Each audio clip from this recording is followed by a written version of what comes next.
Hi everyone, welcome to MA DSC tricks. ఈరోజు వచ్చేసి మనము 6th class science total syllabus పైన గ్రాండ్ టెస్ట్ అయితే ఉంటుంది. ప్లస్ ఇక్కడ ఇంకొక విషయం మీరు గమనించాలి, విత్ ఎక్స్ప్లెనేషన్తో వీడియో చాలా లాంగ్ అవుతుంది. ప్లస్ నాకు కూడా పెద్దగా టైం లేదనమాట. నోటిఫికేషన్ వస్తుంది అనేటువంటి మూమెంట్లో ఉన్నాం కదా. సో మీరు అది కూడా అర్థం చేసుకుంటారని నేను అనుకుంటున్నాను. ఇన్ కేస్ ఏదైనా బిట్ మీకు అర్థం కాలేదంటే నాకు పర్సనల్గా మీరు మెసేజ్ చేయండి, నేను ఆ బిట్కి ఎక్స్ప్లెనేషన్ ఇస్తాను. ఓకేనా? మరి చూడండి, క్వశ్చన్ చదివిన తర్వాత నేను ఒక 5 seconds టైం ఇస్తాను. ఎందుకంటే బిట్ చాలా లెంతీ ఉంటుంది, కొన్ని అవి డైరెక్ట్ బిట్స్ కూడా ఉన్నాయి. లెంతీ బిట్స్ ఏం చేయండి అంటే పాస్ చేసుకొని కరెక్ట్ ఆన్సర్ అవునా కాదా అని చెక్ చేసుకోండి. ఓకేనా? మరి లేట్ చేయకుండా టాపిక్లోకి వెళ్ళిపోదాం. ఫస్ట్ క్వశ్చన్, క్రింది వాటిలో పిండి పదార్థాలు కలిగిన ఫలాలను గుర్తించండి.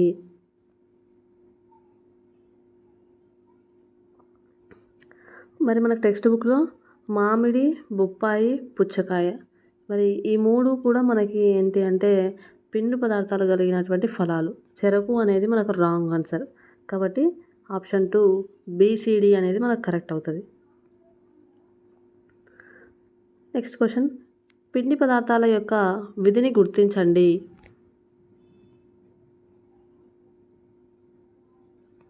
దీని యొక్క సరైన సమాధానం ఆప్షన్ 3 జీర్ణం కాని ఆహారం తొలగించడంలో ఇది సహాయపడుతుంది.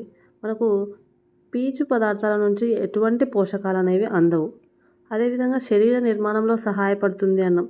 మనకి శరీర నిర్మాణంలో సహాయపడేటువంటి పోషకాలు ఏవి అంటే మనకు మాంసకృతులు అంటే ప్రోటీన్స్ అనేవి మనకి ఉపయోగపడతాయి అన్నమాట. అదేవిధంగా శరీరానికి శక్తిని అందిస్తుంది అంటున్నాం. మనకు శరీరానికి శక్తిని అందించేటివి ఏవి? కార్బోహైడ్రేట్స్ మరియు కొవ్వులు. ఇక్కడ ఇంకొక పాయింట్ ఏంటంటే కార్బోహైడ్రేట్స్ కంటే కొవ్వులను తీసుకుంటే అధిక శక్తి అనేది వస్తుంది. కార్బోహైడ్రేట్స్ కంటే కొవ్వులను ఎక్కువగా తీసుకోవడం వల్ల అధిక శక్తి వస్తుంది. బట్ కొవ్వుల్ని అధికంగా తీసుకోవడం వల్ల ఏమవుతుందంటే మన రక్తనాళాల్లో కొవ్వు అనేది పేరుకుపోయి మనకు రక్త ప్రసరణ వ్యవస్థ సరిగ్గా పనిచేయక మరి హార్ట్ అటాక్స్ వచ్చేటువంటి ఛాన్సెస్ ఉన్నాయి. తర్వాత మరి ఏమంటారు, స్థూలకాయత్వం వచ్చేటువంటి ఛాన్సెస్ ఉన్నాయి. కొలెస్ట్రాల్ పేరుకుపోయే ఛాన్సెస్ ఉన్నాయి. కాబట్టి కొవ్వులు అధికంగా కలిగే ఆహారం తీసుకోకపోవడమే మంచిదన్నమాట. కాబట్టి ఆ పాయింట్ కూడా ఇక్కడ గుర్తుపెట్టుకోండి. ఓకే, నెక్స్ట్ క్వశ్చన్, ఆహారాన్ని ఎక్కువగా ఉడికించడం వలన ఏ విటమిన్ నశిస్తుంది? దీని యొక్క సరైన సమాధానం ఆప్షన్ 2 విటమిన్ సి అనేది మనకు నశిస్తుందన్నమాట. కింది వానిలో అయోడిన్ అధికంగా ఉన్న ఆహార పదార్థాలను గుర్తించండి.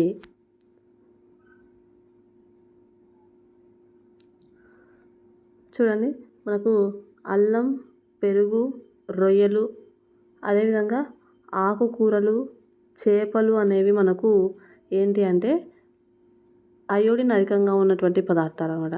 మిర్చి అనేది రాంగ్ ఆన్సర్. అప్పుడు మనకు రైట్ ఆన్సర్ ఏమవుతుంది? ABD సరైనవి. మిర్చి అంటున్నాం కాబట్టి మిర్చికి సంబంధించి ఇక్కడ ఇంకొక పాయింట్ నేర్చుకుందాం. మరి పచ్చిమిర్చిలో ఉండేటువంటి పోషకాలు ఏవి అంటే పాస్పరస్ అనేది ఉంటుంది అన్నమాట. ఓకేనా? పాస్పరస్ లేదా దీన్నే మనము ఏమంటామంటే భాస్వరము అని కూడా పిలుస్తాం.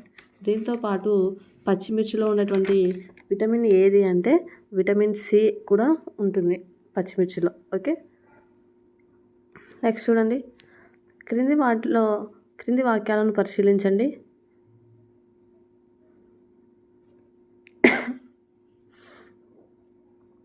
ఇక్కడ చూడండి, నీరు అధిక సంఖ్యలో పదార్థాలను కరిగించుకోగలదు.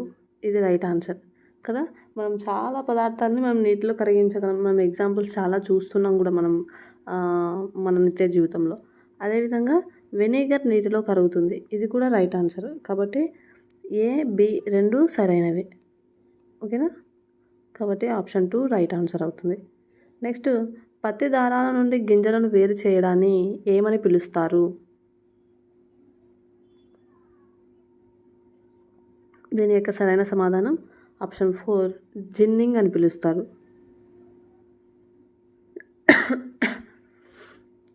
గోధుమల నుండి ధూళి, రాయి, పొట్టు వంటి కొంచెం పెద్ద పరిమాణంలో ఉన్న మలినాలను వేరు చేయడానికి ఉపయోగించే పద్ధతిని గుర్తించండి. ఆప్షన్ 1 నూర్పిడి, ఆప్షన్ 2 చేతితో ఏరివేయడం, తూర్పార పట్టడం, జల్లెడ పట్టడం.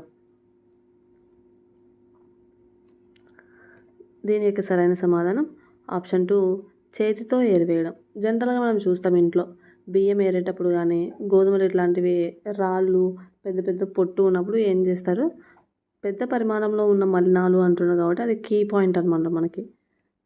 అది ఏ పద్ధతి అంటే చేతితో ఏరివేయడం.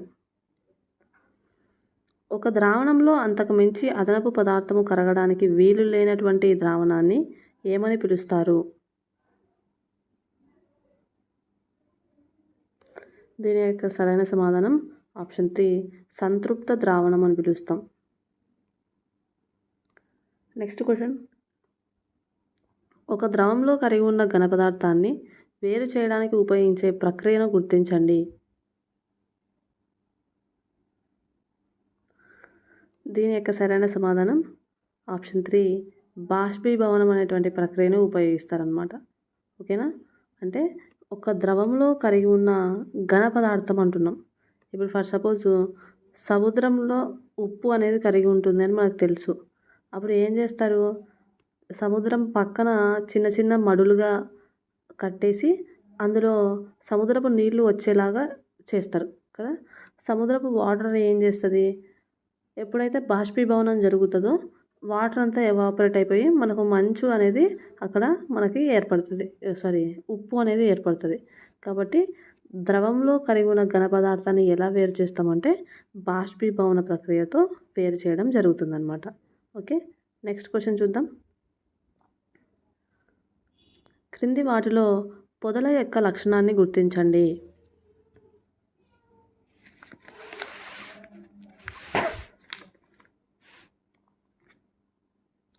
దీని యొక్క సరైన సమాధానం ఆప్షన్ 4 కొమ్మలు కాండం అడుగు భాగంలో కనిపిస్తాయి. శాఖారహితంగా ఉంటుంది అన్నాడు. డెఫినెట్లీ శాఖలు అనేవి ఉంటాయి. తర్వాత మృదువైన కాండం అన్నాం, కాదు గట్టి కాండం ఉంటుంది కదా. చాలా పొడవుగా పెరుగుతాయి, నో. పొదలు అనేవి ఒక ఎత్తుకు వరకు మాత్రమే పెరుగుతాయి, పెద్దగా ఎత్తు ఉండవు అన్నమాట. కాబట్టి కరెక్ట్ ఆన్సర్ వచ్చేసి కొమ్మలు అడుగు భాగంలో కనిపిస్తాయి. మనకి ఈ పాయింట్ చాలా ఇంపార్టెంట్ అనమాట. పొదల్లో ఎప్పుడైనా చూడండి, పొదల్లో ఎక్కడి నుంచి ఉంటాయంటే కాండం అడుగు భాగం ఇలా ఇక్కడ నుంచి స్టార్ట్ అవుతాయి అనమాట, ఇక్కడ నుంచి ఇట్లా. ఓకే, సో ఇది నెక్స్ట్ క్వశ్చన్ చూద్దాం. క్రింది వాటిలో సరికాని అంశాన్ని గుర్తించండి.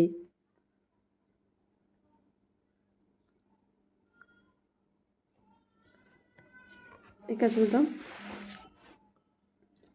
కాండాన్ని అంటిపెట్టుకొని ఉన్నటువంటి భాగాన్ని మనం ఏమని పిలుస్తాము, పత్రవృంతం అంటాం. ఓకే, ఇది రైట్ ఆన్సర్. నెక్స్ట్, గడ్డి ఆకులలో సమాంతర ఈనెల వ్యాపనం ఉంటుంది అన్నాం. మరి గడ్డి ఆకులు అంటే ఏంటి, నథింగ్ బట్ దీంట్లో మనకి పీచు వేరు వ్యవస్థ అనేది ఉంటుంది.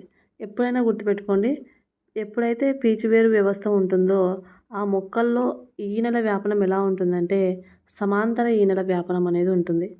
ఓకేనా, సో ఇది కూడా రైటే. నెక్స్ట్ చూద్దాం, మొక్కలు గాలి నుండి నీటి ఆవిరిని గ్రహించడాన్ని బాష్పోత్సేకం అంటున్నాం. ఇది రాంగ్ ఆన్సర్ కదా.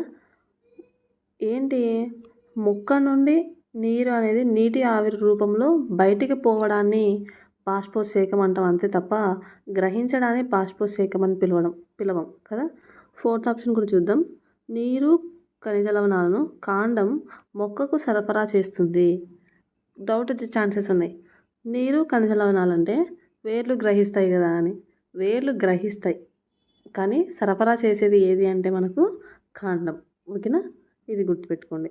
నెక్స్ట్ చూద్దాం, క్రింది వాటిలో మొక్కజొన్నకు సంబంధించి సరికాని అంశాన్ని గుర్తించండి. మరి చూడండి, ఆప్షన్ 1 గుబురు వేరు వ్యవస్థ ఉంటుంది, రైట్ ఆన్సర్. తర్వాత ఇది ఏకదళ బీజ మొక్క, రైట్ ఆన్సర్. ఇందులో సమాంతర ఈనెల వ్యాపనం ఉంటుంది, రైట్ ఆన్సర్. ద్వితీయ వేర్లు, రాంగ్ ఆన్సర్ కదా. ద్వితీయ వేర్లు లేదంటే పార్శ్వ వేర్లు అనేవి దీంట్లో కనపడవు. మనకి మొక్కజొన్న లేదంటే వరి ఇట్లా గడ్డి జాతి మొక్కలన్నిటిలో కూడా మనకి ఏముంటుంది, గుబురు వేరు వ్యవస్థ అనేది ఉంటుంది. మరి ఏ ప్లాంట్ అయినా తీసుకోండి ఇవే లక్షణాలు ఉంటాయి. గుబురు వేరు వ్యవస్థ కలిగినటువంటి మొక్కలన్నిటి యొక్క విత్తనాలు ఎలా ఉంటాయంటే ఏకదళ బీజ మొక్కలుగా ఉంటాయి. అదేవిధంగా వాటి యొక్క ఆకులలో ఈనెల వ్యాపనం ఎలా ఉంటుందంటే సమాంతర ఈనెల వ్యాపనం అనేది ఉంటుంది. వాళ్ళ లీవ్స్ అనేవి ఎలా ఉంటాయంట, సమాంతర ఈనెల వ్యాపనం ఇలా. ఓకేనా, అది. నెక్స్ట్ క్వశ్చన్ చూద్దాం. క్రింది వాటిలో పురుష ప్రత్యుత్పత్తి భాగాన్ని గుర్తించండి. దీని యొక్క సరైన సమాధానం ఆప్షన్ 1 కేసర దండం. ఓకేనా, మరి కీలం, కీలాగ్రం, అండాశయం ఇవన్నీ ఏంటి అంటే స్త్రీ ప్రత్యుత్పత్తి భాగాలు అన్నమాట. ఓకేనా, ఏంటివి స్త్రీ ప్రత్యుత్పత్తి, కీలాగ్రం, కీలం, తర్వాత అండం, అండాశయం. అండాశయంలోనే మనకు అండాలు అనేవి ఉంటాయి అన్నమాట. ఓకేనా, ఈ విధంగా మనకు ఒక ఫ్లవర్ అనేది ఫామ్ అవుతుంది. కాబట్టి ఈ 3 మనకేంటంటే స్త్రీ ప్రత్యుత్పత్తి భాగాలు. కేసర దండం, కేసరాలు ఇవి ఏంటి అంటే మనకు పురుష ప్రత్యుత్పత్తి భాగాలు. ఓకేనా, నెక్స్ట్ చూద్దాం.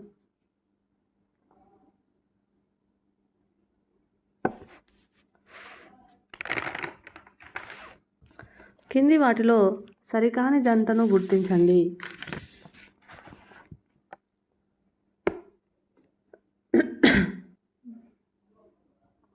చూడండి, మనకి ప్రక్కటెముకలు అనేవి 12 జతలు, రైట్ ఆన్సరే.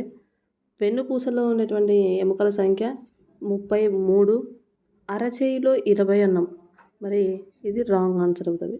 మీరు కమెంట్ బాక్స్లో తెలియజేయండి అరచేయిలో ఎన్ని ఎముకలు ఉంటాయి అనేది.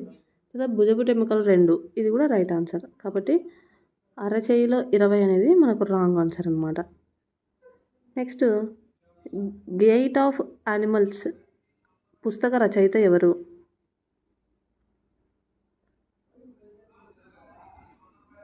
దీని యొక్క సరైన సమాధానం ఆప్షన్ 2 అరిస్టాటిల్ అనమాట. ఓకే, నెక్స్ట్ చూద్దాం. క్రింది వాటిలో బంతిగిన్నె కీలు కలిగిన అవయవాలను గుర్తించండి.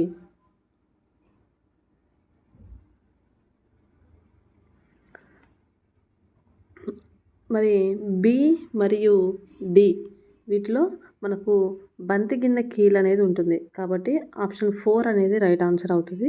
మనకి మోచేయిలో ఉండేది ఏది అంటే మనకు మడత బందు కీలు అనేది ఉంటుంది. అదే తలలో అయితే మనకు కదలని కీలు అనేది ఉంటుంది. ఓకే, నెక్స్ట్ క్వశ్చన్ చూద్దాం. క్రింది వాటిలో పాములకు సంబంధించి సరికాని అంశాన్ని గుర్తించండి. ఓకే, మరి చూద్దాం. పొడవాటి వెన్నెముకను కలిగి ఉంటుంది అన్నాం, రైట్ ఆన్సర్ ఇది కదా.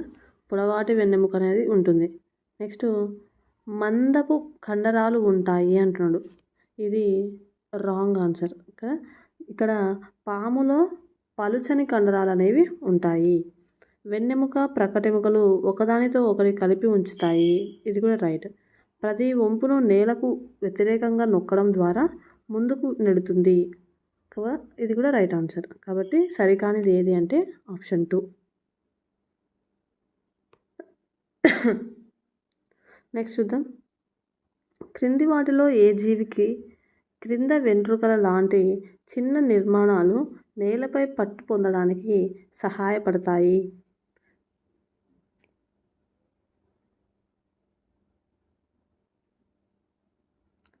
దీని యొక్క సరైన సమాధానం ఆప్షన్ 1 వానపాము.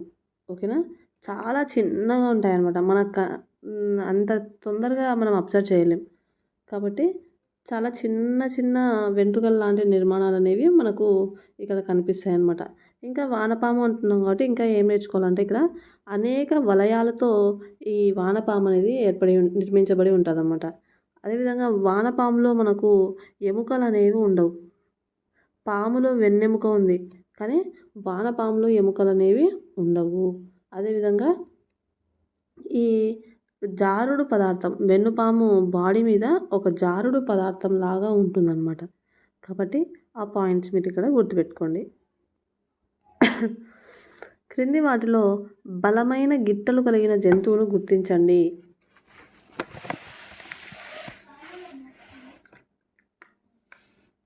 దీని యొక్క సరైన సమాధానం ఆప్షన్ 3 కొండ గొర్రె కదా. వీటికి బాగా బలమైన గిట్టలు అనేవి ఉంటాయి. ఓకే, నెక్స్ట్ చూద్దాం.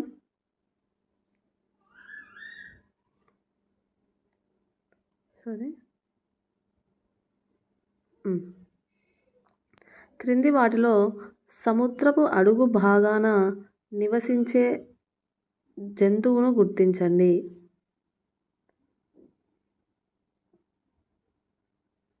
దీని యొక్క సరైన సమాధానం ఆప్షన్ 2 స్క్విడ్లు. స్క్విడ్ చేపలు, ఆక్టోపస్లు ఏంటి అంటే సముద్రపు అడుగు భాగంలో నివసిస్తాయి అన్నమాట. ఓకే, నెక్స్ట్ చూద్దాం. మరి కింది వాటిలో ఒంటెకు సంబంధించి సరికాని అంశాన్ని గుర్తించండి.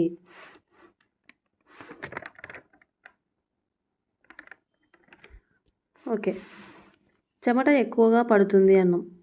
మనకు ఒంటె అనేది ఎడారి జంతువు కాబట్టి దీంట్లో వాటర్ ఎక్కువగా ఎవాపరేట్ చేసుకోదు, కాబట్టి మనకు చెమట అనేది చాలా తక్కువగా పడుతుంది. సో ఇది రాంగ్ ఆన్సర్.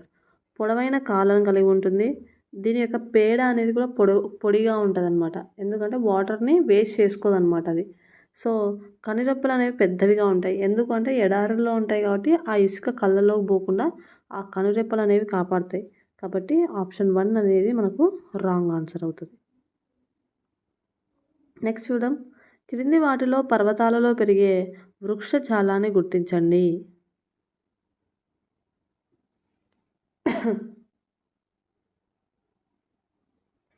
చూడండి, మనకు దేవదారు, పైన్, ఓక్ ఇవన్నీ ఏంటి అంటే మనకు అండ్ ఇవన్నీ ఏంటి అంటే మనకు పర్వతాలలో పెరిగేటువంటి మొక్కలు అనమాట. అదే సరుగుడు చెట్లు అనేవి ఎక్కడ చూస్తాం మనము అంటే సముద్ర తీర భాగాలలో మనము ఇలాంటి చెట్లను చూస్తాం. కాబట్టి ఆప్షన్ 3 ABC అనేది మనకు రైట్ ఆన్సర్ అవుతుంది అనమాట.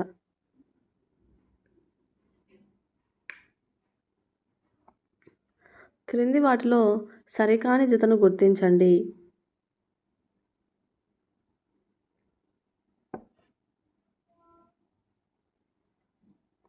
ఓకే, చూడండి. ఫస్ట్ సింహం అంటున్నాం. సింహంలో కళ్ళు ఎక్కడ ఉంటాయి? ముందు ఉంటాయి, కాబట్టి ముందరి కళ్ళు రైట్. నెక్స్ట్ జింక అంటున్నాం. పెద్ద చెవులు ఉంటాయి, దీనికి వినికిడి సామర్థ్యం ఎక్కువగా ఉంటుంది కాబట్టి పెద్ద చెవులు ఉంటాయి, రైట్ ఆన్సర్. నెక్స్ట్ మనకి తిమింగలం అంటున్నాం. తిమింగలం కానీ డాల్ఫిన్స్ కానీ మొప్పలు అనేవి ఉండవు, కాబట్టి ఇది కూడా రైట్ ఆన్సర్. నెక్స్ట్ మంచు చిరుత, బలమైన గిట్టలు అంటున్నాం, రాంగ్ ఆన్సర్. బలమైన గిట్టలు ఉండేది దేనికి? కొండ గొర్రెకి ఉంటాయి బలమైన గిట్టలు కదా. మరి మంచు చిరుతకి ఏముంటుందంటే కాలి వేళ్ళతో సహా బొచ్చు అనేది ఎక్కువగా ఉంటుంది అనమాట, హెయిర్ అనేది ఎక్కువగా ఉంటుంది. ఎందుకంటే మరి మంచు ప్రాంతాల్లో ఉంటుంది కాబట్టి ఆ చిరుత ఆ చలిని తట్టుకోవడానికి ఎక్కువ హెయిర్ అనేది ఉంటుంది అనమాట. ఓకేనా, నెక్స్ట్ చూద్దాం. తెలియని పరిమాణాన్ని తెలిసిన పరిమాణంతో పోల్చుటను ఏమని పిలుస్తారు? దీని యొక్క సరైన సమాధానం ఆప్షన్ 2 కొలత అని పిలవడం జరుగుతుంది. Okay, next question. క్రింది వాటిలో డోలన చలనం కాని దానిని గుర్తించండి. చూడండి, ఆప్షన్స్ చూడండి. ఊయల, తబలా, గిటార్, వీటన్నిటిలో కూడా మనము డోలన చలనం చూస్తాం. అంటే డోలనం అంటే ఏంటి? ముందుకు వెనక్కు, ముందుకు వెనక్కు కదా. మరి ఊయల కూడా ముందుకు వెనక్కు కదులుతుంది. తబలలో కూడా ఏమంటారు, పైన చర్మంతో చేసినటువంటి ఆ ప్రాంతం ఉంటుంది కదా, తబలలో మనం వాయిస్తారు కదా, అది కూడా ఏమవుతుందంటే మనకు డోలన చలనం చూపిస్తూ ఉంటాం, ముందుకు పైకి ముందుకు వెనక్కు చూపిస్తుంది. అదేవిధంగా గిటార్లో కూడా తీగలు ఉంటాయి కదా, తీగల్లో కూడా మనకు డోలన చలనం కనిపిస్తుంది. పియానో అనేది మనకి కేవలం వేళ్ళతో చేసేటువంటి ప్రక్రియ కాబట్టి ఇది మనకు డోలన చలనం కిందకి రాదనమాట. ఓకే, నెక్స్ట్ చూద్దాం. కుట్టు మిషన్లో సూది యొక్క చలనం.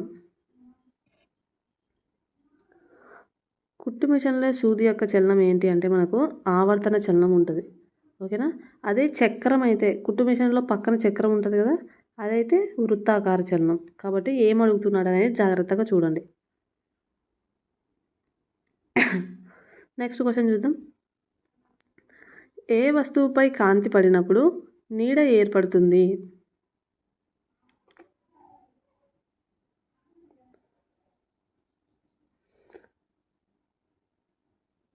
చూడండి, అపారదర్శక వస్తువుపై మరి కాంతి పడినప్పుడు మనకి ఏమవుతుందంటే నీడ అనేది ఏర్పడుతుంది.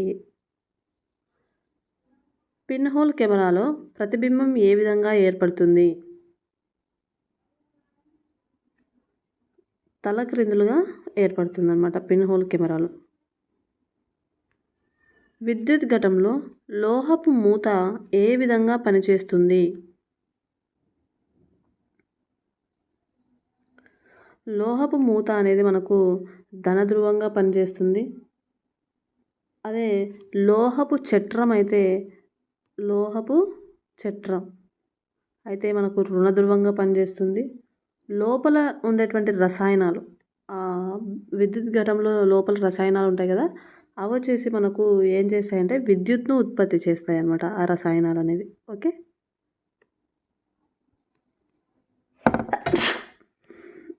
నెక్స్ట్ క్వశ్చన్ చూద్దాం.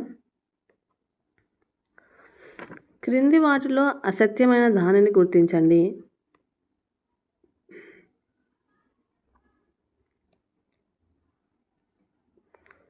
ఓకే, చూడండి. ఫస్ట్ ఆప్షన్ పోర్టబుల్ జనరేటర్ల ద్వారా ఉత్పత్తి చేయబడిన విద్యుత్ సురక్షితమైనది అన్నాం. But wrong answer. పోర్టబుల్ జనరేటర్ల ద్వారా ఉత్పత్తి అయ్యేటువంటి విద్యుత్ అనేది చాలా ప్రమాదకరం. నెక్స్ట్ చూద్దాం.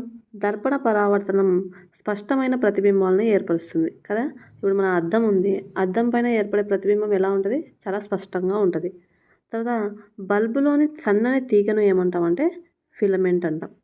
విద్యుత్ ఘటము మరియు బల్బు రెండూ కూడా 2 ధ్రువాలను కలిగి ఉంటాయి కదా, అది కూడా కరెక్టే. కాబట్టి మనకు రాంగ్ ఆన్సర్ ఏది అంటే ఆప్షన్ 1 అనేది రాంగ్ ఆన్సర్. నెక్స్ట్, ఒక వలయాన్ని తెరవడానికి లేదా మూసివేయడానికి ఉపయోగించే పరికరాన్ని గుర్తించండి.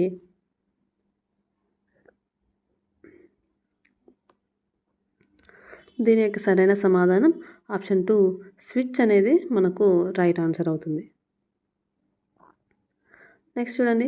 కింది వాటిలో విద్యుత్ వాహకాన్ని గుర్తించండి.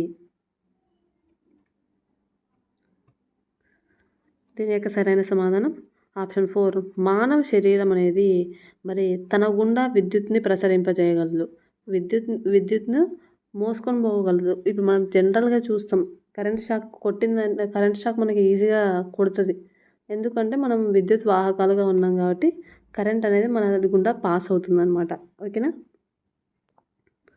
నెక్స్ట్ చూద్దాం. కింది వాటిలో విద్యుత్ బంధకాలను గుర్తించండి.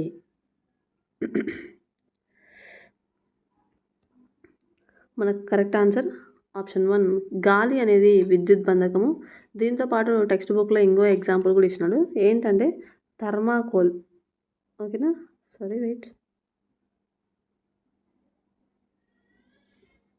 థర్మాకోల్ కూడా మనకు మరి విద్యుత్ బంధకంగా ఉందన్నమాట.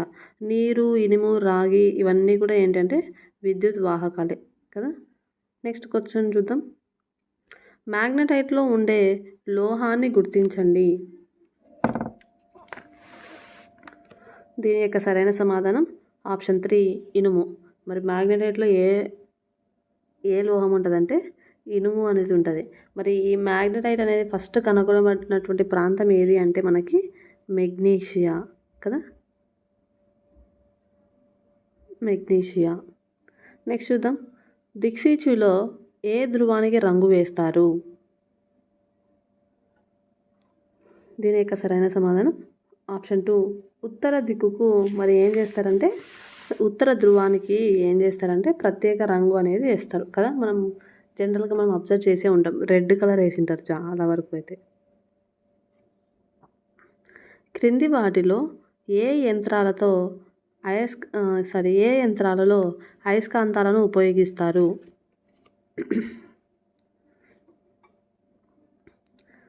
దీని యొక్క సరైన సమాధానం చెత్త పోగు చేసే యంత్రాలలో మనకు అయస్కాంతాలు అనేవి కనిపిస్తాయి.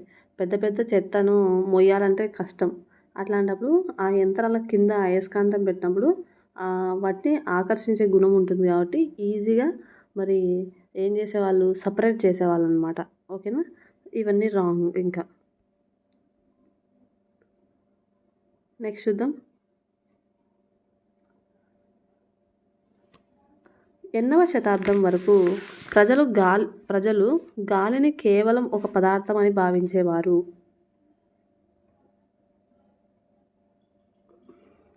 ఆప్షన్ 3 18వ శతాబ్దం వరకు మరి కేవలం ఒక పదార్థంగా వాళ్ళు చూసేవాళ్ళు అనమాట. నెక్స్ట్ క్వశ్చన్, గాలిలో ఎల్లప్పుడూ ఉండేవి?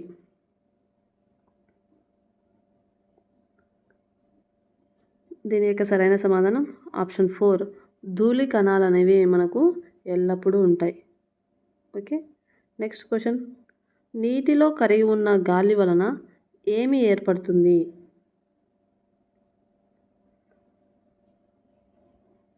దీని యొక్క సరైన సమాధానం ఆప్షన్ 2 గాలి బుడగలు అనేవి మనకు ఏర్పడతాయి అన్నమాట. నెక్స్ట్ క్వశ్చన్ చూడండి. కింది వాక్యాలను పరిశీలించండి. ఆంధ్రప్రదేశ్ సాధారణంగా దొండకాయను ఆహారంలో తీసుకుంటారు.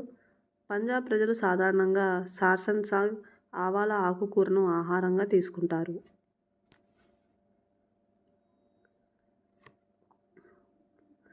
సో చూడండి, మనకి దొండకాయ కూర అనేది మనకు ఆంధ్రప్రదేశ్ ఆహార పదార్థాల్లో ఉంటుంది.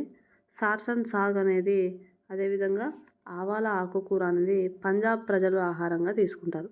రెండు సరైనవే కాబట్టి AB అనేది సరైనది. ఓకేనా? నెక్స్ట్ చూద్దాం. రాజ్మా అనగా అర్థం ఏమిటి? మరి కిడ్నీ బీన్స్ని రాజ్మా అని పిలుస్తాం.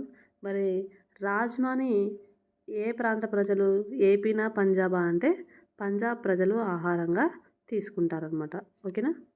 మనం కూడా తీసుకుంటాము, బట్ మనకు టెక్స్ట్ బుక్లో ఇచ్చినాడు కాబట్టి పర్ఫెక్ట్గా చెప్పాలంటే వాళ్ళు ఎక్కువగా తీసుకుంటారు అనమాట. ఓకే. నెక్స్ట్, క్రింది వాటిలో పంజాబ్ రాష్ట్ర ప్రజలు తినే ధాన్యం యొక్క పదార్థాన్ని గుర్తించండి.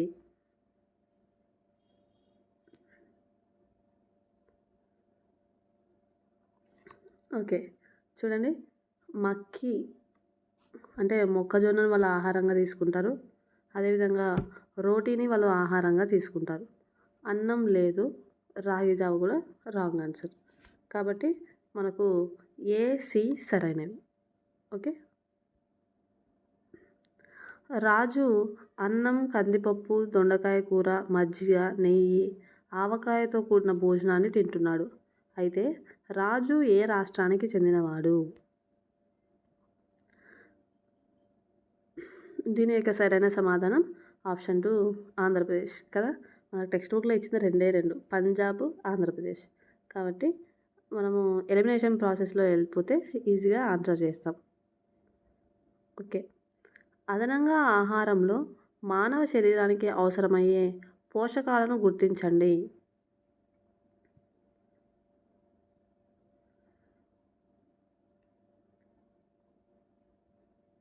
ఓకే, చూడండి. మనకు ప్రాథమిక పోషకాలు ఏవి అంటే కార్బోహైడ్రేట్స్, మాంసకృతులు, కొవ్వులు, ఖనిజ లవణాలు, విటమిన్స్. ఇవనేవి మనకి ఫస్ట్ మెయిన్ ఇంపార్టెంట్ అనమాట. దాని తర్వాత ఏవేవి ఇంపార్టెంట్ అంటే నీరు, పీచు పదార్థాలు అనేవి ఇంపార్టెంట్. కాబట్టి BD అనేవి సరైనవి. ఓకేనా? అదనంగా అంటున్నాం, ప్రాథమికంగా అని అంటాంలే. అదనంగా ఇంకేం కావాలి మనకు అంటే నీరు మరియు పీచు పదార్థాలు అనేవి మనకి ఇంపార్టెంట్ అనమాట. నెక్స్ట్ క్వశ్చన్, క్రింది వాటిలో ఏ పోషకాల ఉనికిని పరీక్షించడం చాలా సులభం?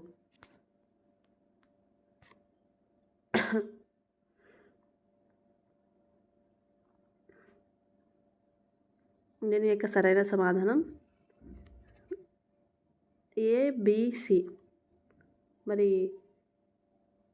పిండి పదార్థాల ఉనికి తెలుసుకోవడానికి అయోడిన్ పరీక్ష చేస్తాం.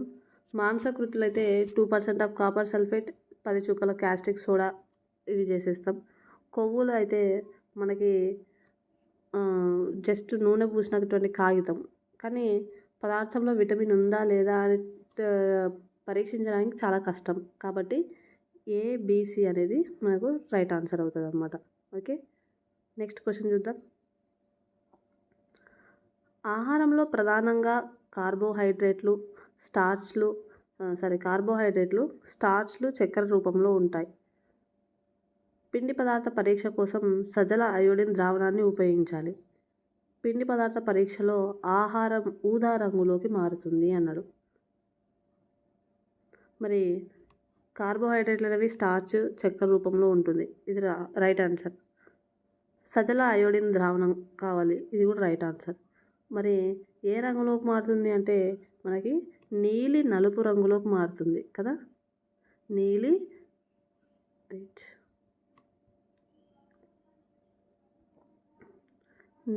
నలుపు రంగులోకి మారుతుంది తప్ప మనకి ఊదా రంగులోకి మారదు. ఊదా రంగులోకి మారింది అంటే ఏంది, ఆ ఆహార పదార్థంలో ప్రోటీన్స్ ఉన్నాయని అర్థం. కాబట్టి మనకి ఏ బి సరైనవి, సి సరికానివి. ఓకే, నెక్స్ట్ క్వశ్చన్ చూద్దాం. క్రింది వాటిలో కాపర్ సల్ఫేట్ ద్రావణాన్ని గుర్తించండి.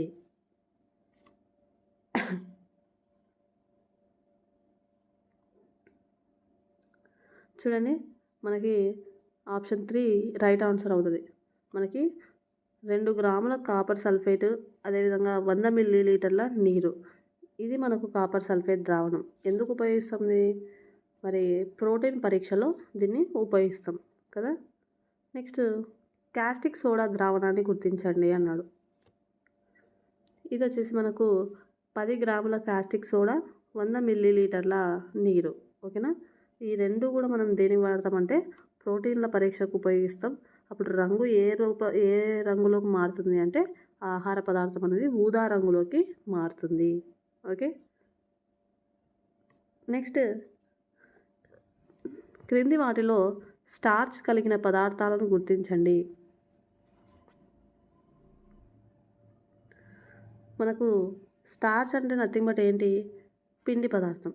మరి పిండి పదార్థం మనకి దేంట్లో కనిపిస్తుంది, బంగాళాదుంప, బియ్యం పిండి, వండిన అన్నం కదా, వీటిలో మనకి కనిపిస్తుంది. కాబట్టి ఆప్షన్ 4 ఏబిడి సరైనది. గుడ్డు అనేది మనకి రాంగ్ ఆన్సర్ అవుతుంది అన్నమాట. ఓకే, నెక్స్ట్ క్రింది వాటిలో మాంసకృతులు కలిగిన పదార్థాలను గుర్తించండి.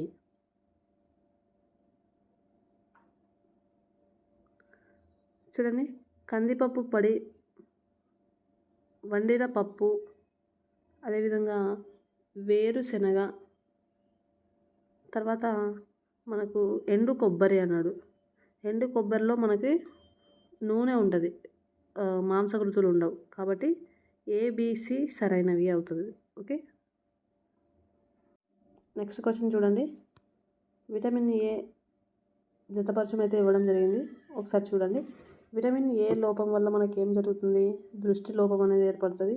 విటమిన్ సి అయితే మనకు స్కర్వీ, విటమిన్ డి అయితే రికెట్స్, అదే విటమిన్ B1 అయితే బెరిబెరి అనేటువంటి వ్యాధి మనకు సంభవిస్తుంది కదా. కాబట్టి అట్లా చూసినప్పుడు మనకి ఏమవుతుంది, BCDA కదా. కాబట్టి ఆప్షన్ 1 అనేది మనకు రైట్ ఆన్సర్ అవుతుంది. ఓకే, రిమైనింగ్ 50 బిట్స్ అనేది మళ్ళీ మీకు నెక్స్ట్ వీడియోలో ఉంటుంది. అది టుమారో ఈవినింగ్ అప్లోడ్ చేయడం జరుగుతుంది. సో అది ఒకసారి గమనించుకోండి. అండ్ దాని తర్వాత రెగ్యులర్గా మీకు మోడల్ బిట్స్ అనేవి మీకు పోస్ట్ చేయడం జరుగుతుంది. సో ఆ మోడల్ బిట్స్ని కూడా మీరు ఉపయోగించుకోండి. ఏమంటే ఎక్స్ప్లెనేషన్కి నాకు అంతగా టైం లేదనమాట. సో అదొక్కటి మీరు గుర్తుపెట్టుకోండి. వీలైతే నేను ఎక్స్ప్లెనేషన్ ఇస్తాను మ్యాక్సిమం, లేదు అంటే without explanation just question to answer ఉంటుంది. మీరు మీకు ఎంత నాలెడ్జ్ ఉందో దాని ద్వారా మీరు చెక్ చేసుకోండి. ఓకే, మరి ఈ వీడియో కనుక మీకు నచ్చినట్టయితే లైక్ చేయండి, షేర్ చేయండి. ఏమైనా డౌట్స్ ఉంటే కమెంట్ బాక్స్లో తెలియజేయాల్సిందిగా మనస్ఫూర్తిగా కోరుకుంటూ సెలవు తీసుకుంటున్నాను. Thank you so much and have a nice day.